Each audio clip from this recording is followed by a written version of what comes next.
जय श्री कृष्ण। हूँ शीतलबेन आहिर मारी यूट्यूब चेनल खोडल बुटीक में तमारुं स्वागत करूँ छूं। आज आपणे ए लाइन कुर्ती राउंड कॉलर वाળી बनावाना छीए, जेनुं आपणे माप जोई लेशुं।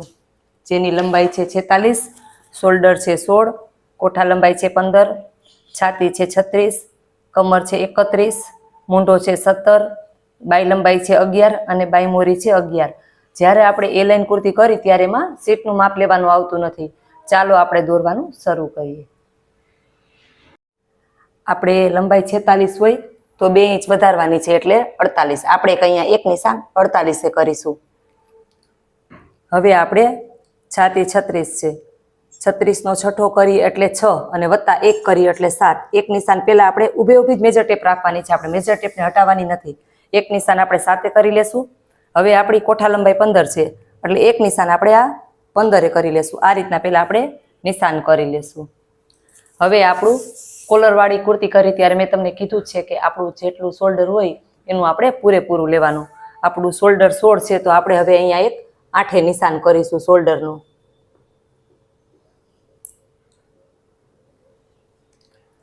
હવે આપણી છાતી 36 છે, 36 નો ચોથો ભાગ કરીએ એટલે 9। એક નિશાન આપણે અહીંયા 9 કરીશું। હવે આપણી કમર છે તે 31 છે અને 31 નો ચોથો ભાગ કરી એટલે 7.5। એક નિશાન આપણે અહીંયા 7.5 કરીશું।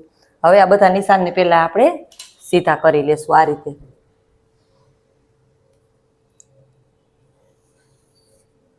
હવે આપણું શોલ્ડર 8 હતું તો એક નિશાન આપણે અહીંયા 8 કરીશું। અને જે તમે આપણે નોર્મલ કુર્તી કરી એમાં આપણે 2 ઇંચનું લૂઝિંગ છોડતા હોય છે, પણ આપણે જ્યારે એ લાઇન કુર્તી થોડીક ઢીલી પહેરવાની હોય છે એટલે અહીંથી આપણે 3 ઇંચે નિશાન કરીશું। અને અહીંયાથી પણ આપણે જે આપણે કમરનો ચોથો વત્તા 2 લીધો હતો, કમરનો ચોથો વત્તા 2 લેવાનો હોય એના બદલે મેં અત્યારે કમરનો ચોથો વત્તા 3 લીધો છે। તમે જોઈ શકો છો આ થોડુંક લૂઝિંગ પહેરવાનું, એકદમ ટાઈટ પહેરવાનું હોતું નથી। હવે આપણે જે આ નિશાન છે તેને સીધું કરી લેશું આ રીતે।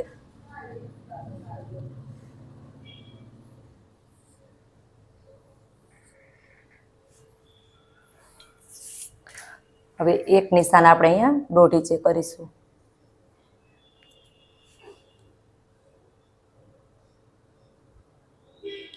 હવે એક આપણે અહીંયા વચ્ચેનું નિશાન કરીને રાઉન્ડ શેપ આપી દેશું।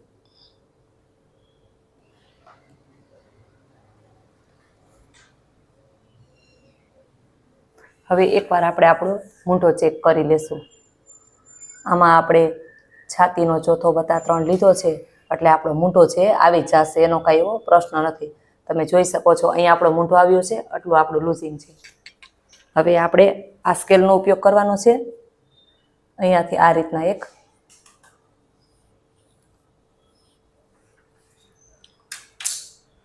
આપણે જ્યારે એ લાઇન કુર્તી દોરી ત્યારે આપણે જે આ કોઠા સુધીનું જ માપ લેવાનું હોય છે, આટલું જ મહત્વનું છે। હવે આપણે જે આપણી મેજર ટેપ છે તેને જ્યાં આપણે 48નું નિશાન કર્યું હતું ને ત્યાં સુધી આ રીતે ગોઠવી દેશું। હવે આપણે મેજર ટેપથી આ રીતના ક્રોસમાં રાખવાની છે। હવે આપણે આ રીતે નિશાન કરી લેશું।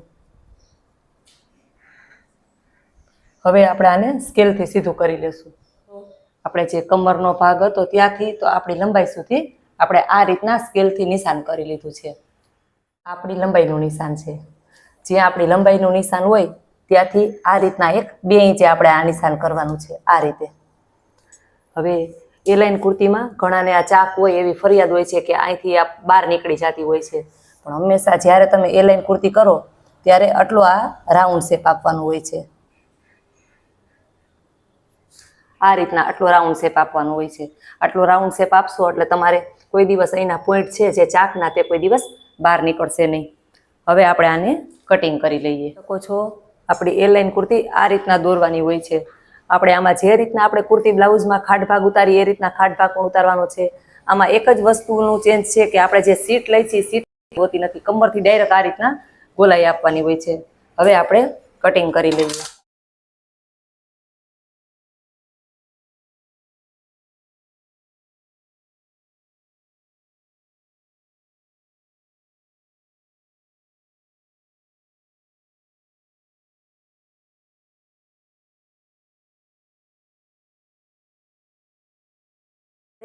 सवा 3 इंच एक ગળાનું નિશાન કરીશું. આ રીતના આટલો આપણે અડધા ઇંચનો રાઉન્ડ શેપ આપીશું. હવે આપણે આને કટ કરી લેશું ને અહીંયા આપણે કાપો પાડી લેશું.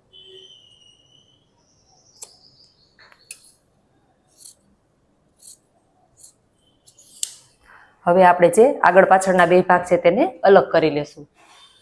તમે જોઈ શકો છો આપણે આ એક 4 ઇંચે ગળાનું નિશાન કર્યું છે. આ આપણે આગળનો ભાગ છે.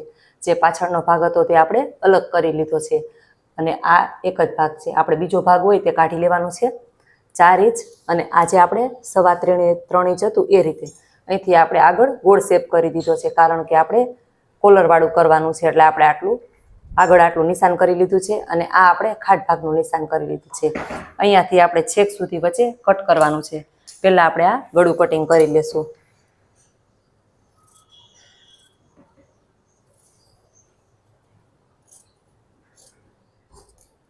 આપણે આગળનો ખાટ ભાગ આટલો કટિંગ કરી લેશું.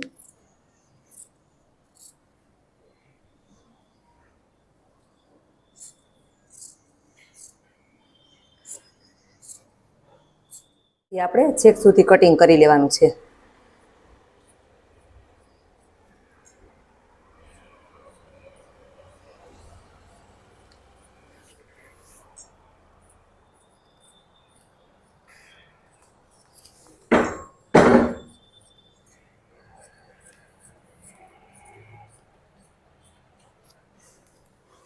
તમે જોઈ શકો છો આપણી એ લાઈન કુર્તી છે તે કટિંગ થઈ ગઈ છે.